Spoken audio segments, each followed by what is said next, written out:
So the sparkle of light on water surface is always one of those beautiful, attractive things. Can't go past it.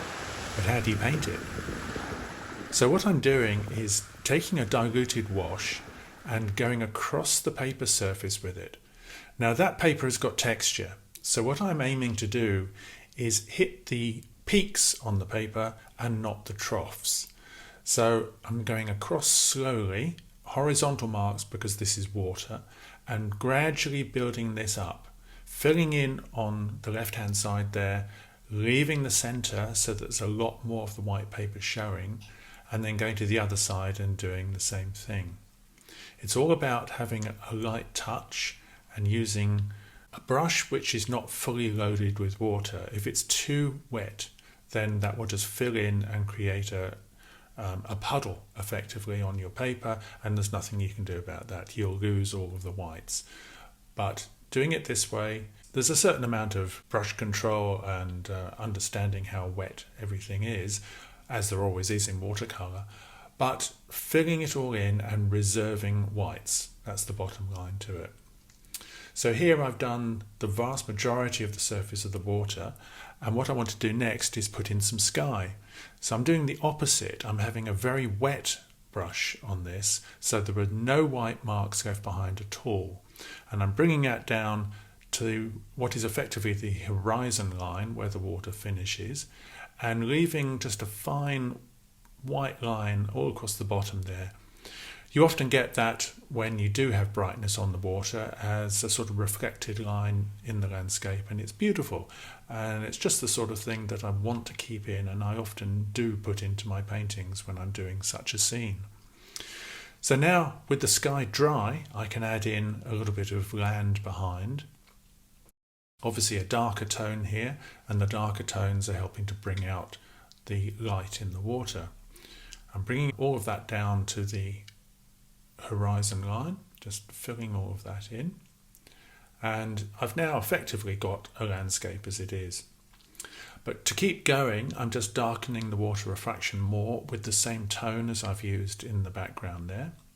So that's darkening off the sides and again making the light look brighter. Just filling that in. I don't want to do too much, I want to keep it fairly fresh, but the more that I put in, the more developed that water is going to be.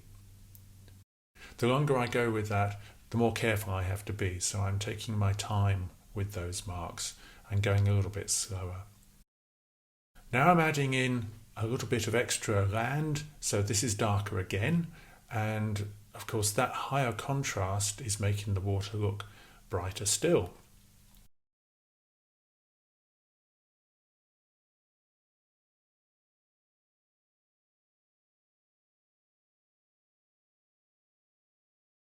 So a little bit of land, a couple of rocks sticking out on the end there, anything to increase that contrast.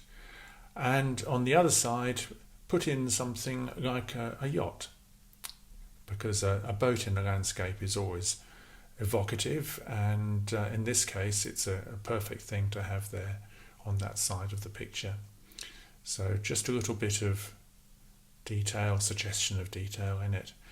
It's useful to have a mast because it will cut across the landscape at the back as well.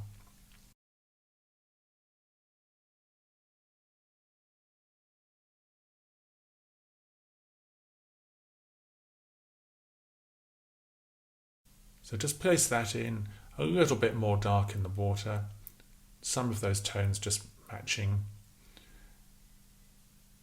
Really dependent on how much work I want to put into the water on a thing like this, so I'm not going to do too much now. And then just add in a couple of extra yachts in the background, again to sort of break that horizon line and add a little bit more interest off in the background. And then finish with a couple of gulls flying in the sky. That adds a nice little bit of movement to it.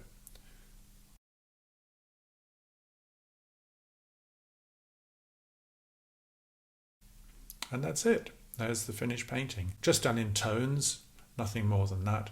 But that is how I paint sparkle on water.